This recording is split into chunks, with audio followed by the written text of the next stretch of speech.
وہ ایک صحیح مسلم میں بھی ہے، ترمذی میں بھی ہے، نسائی میں بھی ہے کہ حضرت علی علیہ السلام نے فرمایا کہ پیغمبر اسلام نے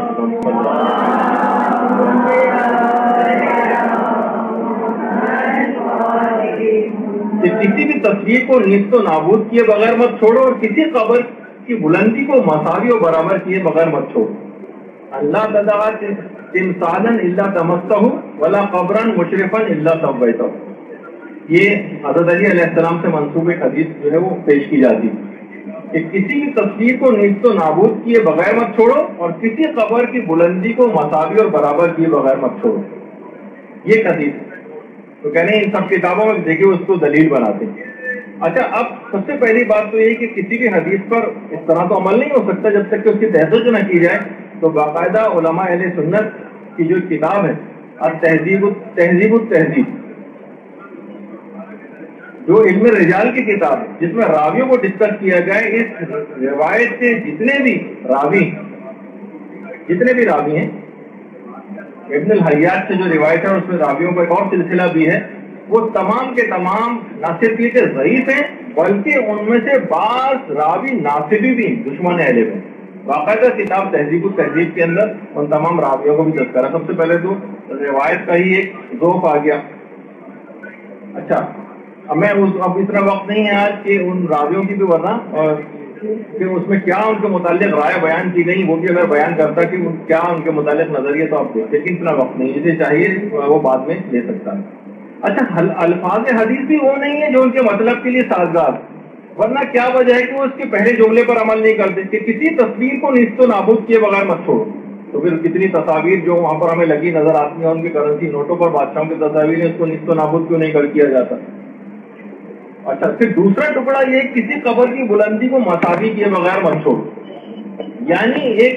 ایک لیول میں قبریں ہونی چاہیے. جس طریقے سے اونٹ کے کوہان کی طرح سے جو ایک ابھرا ہوا ایک حصہ ہوتا ہے،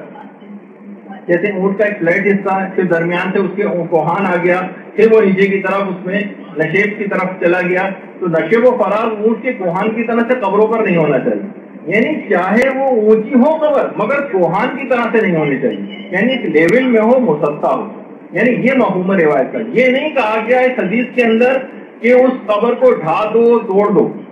ورنہ علماء یہ بات فرماتے ہیں کہ ورنہ یہ جملہ آنا چاہیے تھا ولا قبرا مشرفا الا سویتہ بالارض، اس کو زمین کے لیول کے اوپر کر دو. یہ نہیں ہے روایت، بلکہ ایک اس کو برابر کر دو. برابر تو اونچی بھی اگر قبر ہے اور اس کے اندر ادار چڑھاؤ ہیں، نشیب و فراز بنے ہوئے، ٹیڑھی میڑھی قبر ہے، تو اس کو برابر کرنے کا حکم دیا گیا، نہ کہ ڈھانے کا حکم. دیکھیے یہ جو روایت پیش کی جاتی ہے اس کے اندر کتنی ایسی باریکی، یعنی اس کو زمین کے برابر کر دو. یعنی اگر یہ حدیث واقعی اتنی ہی ان کے مطلب کے لیے سازگار تھی اور اتنی واضح اس کا مطلب تھا کہ جو کہ انہوں نے سمجھا، تو پھر کیا وجہ ہے کہ آج تک کسی فقیہ اسلام نے کبھی اس کا فتویٰ نہیں دیا. دیکھیے لغت میں بھی اور ڈکشنری میں بھی سویتہ کے معنی ٹیڑھی میڑھی چیز کو سیدھا کرنے کے اور برابر کرنے کے، خواہ اونچی کیوں نہ ہو. یعنی کہ عثمانوں میں یعنی کہ اونٹ کے کوہان کی طرح سے قبر نہیں ہونی چاہیے. یہ تو چلے پھر بھی برابر ہے کہ اس میں نشیب و فراز اوپر سے ٹیڑھی میڑھی ٹائپ کی قبر نہ ہو، یعنی چاہے یعنی اس کے بعض حصے نیچے ہوں، بعض حصے اوپر ہوں، اس طرح سے قبر نہ ہو، بلکہ ایکول اور برابر کرنا، مسطح کرنے کا حکم ہے، نہ کہ قبروں کو ڈھانے کا. ورنہ جب بھی جو کتاب ہے الفقہ علی المذاہب الاربعہ، جس میں چاروں فقہ امام ابو حنیفہ، شافعی، مالک اور امام احمد بن حنبل کی فقہ جتنے بھی مسائل ہیں ان کے ڈفرینسز لکھے گئے. یہی وجہ ہے کہ اسی کتاب کے نام پر ہمارے قالی شیخ محمد جواد مغنیہ انہوں نے کتاب لکھی تھی الفقہ علی المذاہب الخمسہ، یعنی پانچوں فقہ، اس میں چاروں فقہوں کے ساتھ فقہ شیعہ کو بھی انہوں نے ایڈ کیا اور یہ کہا کہ ہمارا کوئی نہ کوئی مسئلہ آپ کی کسی نہ کسی فقہ کے اندر پایا جاتا ہے. اور ان تمام کا متفقہ جو چیز جو فتویٰ جو ہے وہ لکھا ہوا ہے کہ وَيُنْدَبُ ارْتِفَاعُ التُّرَابِ فَوْقَ الْأَرْضِ بِقَدْرِ شِبْرٍ، مستحب ہے کہ قبر کی خاک سطح زمین سے ایک بالش اونچی.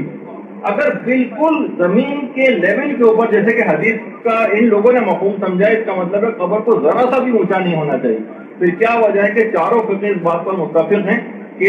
ایک بالش تو کم سے کم اونچی ہو قبر. اگر بالکل زمین کے لیول کے اوپر قبر کو کرنا تو پھر تو آپ کا مقصد حل نہیں ہوتا اس روایت سے. تو یہ بات اس کے اندر خاص طور پر ہے۔ ایک اور پھر بات یہ کہ حدیث کا مقصد قبر کو زمین بوس کرنے کے معنوں میں نہیں کہ اس کو زمین بوس کر دو، بلکہ اوپر کا حصہ زمین کی سطح کی طرح سے ہموار اور ایکول کرو،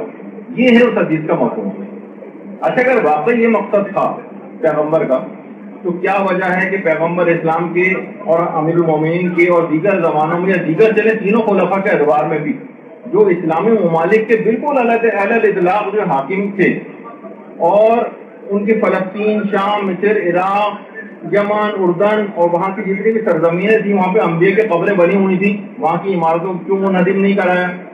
کیوں ان کی قبروں کو نہیں توڑوایا؟ اچھا، اگر یہ مطلب بھی ہوتا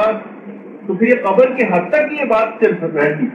کہ صرف قبر کو مسمار کر دیا جاتا تو چلے ہم پھر بھی ان کی فرق کرتے ہوئے اس بات کو اگر مان بھی لیں تب بھی تو پھر یہ ہونا چاہیے تھا روایت کے اندر،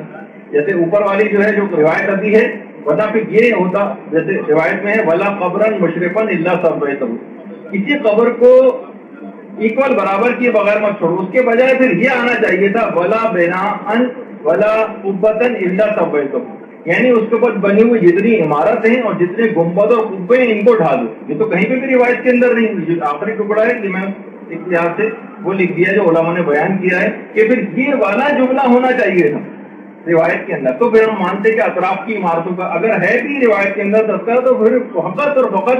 قبر کی حد تک ہے۔ یہ آپ نے گنبد اور جو اس کے اوپر عمارتیں بنی ہیں یہ کس دلیل سے گرائی؟ اگر حکم بھی ہے تو فقط قبر کی حد تک ہے، اگر ہم اس کو بھی مان لیں البتہ اس کا بھی وہ مفہوم نہیں جو آپ نے سمجھا۔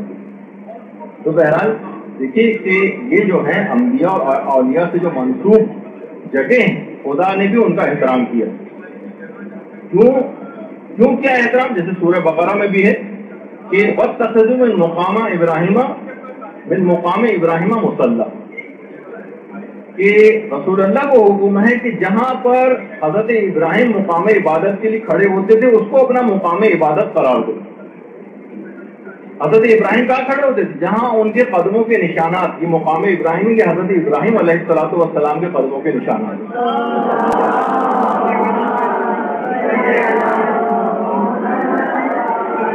لوگوں کو حکم ہوا کہ جہاں پر ابراہیم کے قدموں کے نشانات ہیں اس کو اپنی نماز کی جگہ بناؤ۔ یہ ان سے منسوب جگہ ہو گئی، قابل احترام ہو گئی، تو اس کے اوپر اب مقام ابراہیم میں وہ جو پتھر ہے جس کے اوپر حضرت ابراہیم کے قدموں کے نشان ہے اس پر یہ شوکیس بھی بنا دیا گیا سنہرے رنگ کا جو خانہ کعبہ کے بالکل سامنے ہے، اور ہر عمرہ اور حج کرنے والا اس مقام ابراہیم کے پیچھے ہی جو ہے وہ نماز پڑھتا اور اس کو اپنا مقام عبادت قرار دیتا ہے۔ اگر مقام عبادت حضرت ابراہیم کی وجہ سے عزت و احترام کی جگہ بن جاتا ہے تو کیا وہ وجہ ہے کہ اسلام جن ہستیوں کی وجہ سے آج قائم ہے، دائم ہے، ان کے مدفن اور ان کے قبور کے احترام جو وہ نہیں ہو سکتے؟ آج کی کیا دلیل ہے آپ کے پاس؟ اللہ جل اللہ جل اللہ جل اللہ جل یا مولا اللہ جل اللہ جل اللہ جل اللہ جل اللہ جل اللہ جل اللہ جل یا صاحب السماء اللہ جل اللہ جل اللہ جل